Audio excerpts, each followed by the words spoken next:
Hello and welcome back to the CQIToolkit tutorial series. Today we're going to be looking at the workforce reconfiguration, which is the final tool within the purple module, the CQI tools.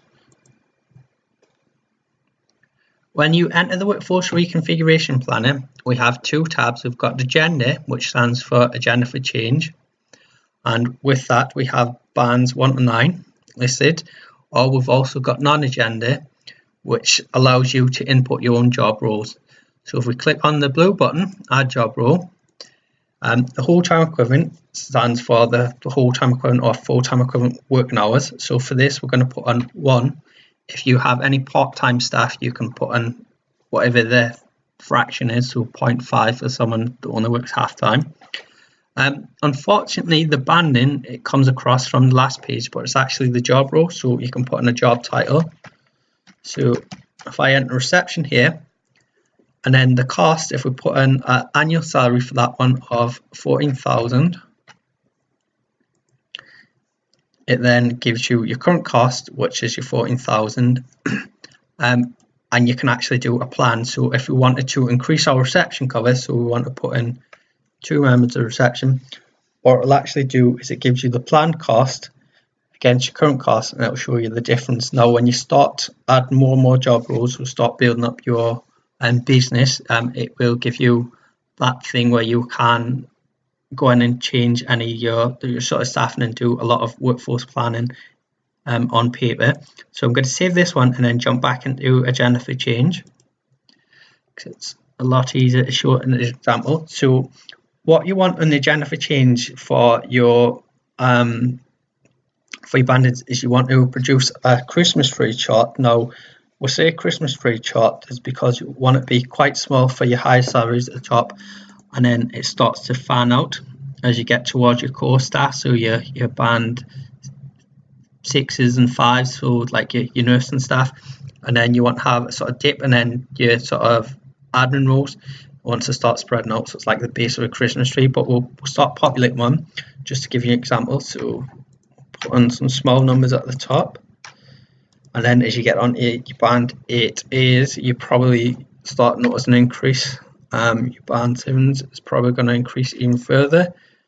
Your core staff, your band 5s and 6s, you want to have quite a large increase.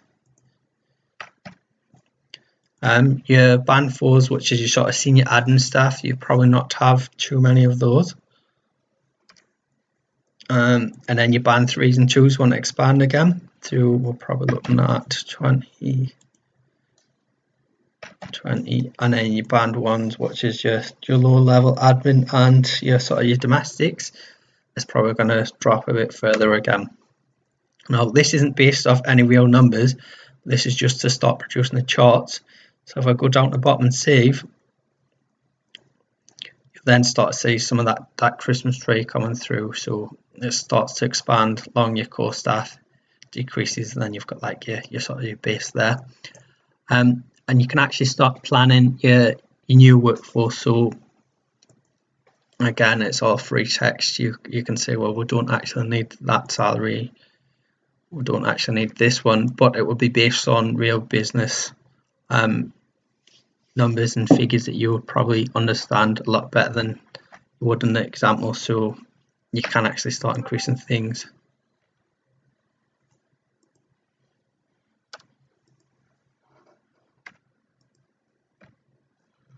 Keep that about the same, and then I want to reduce these.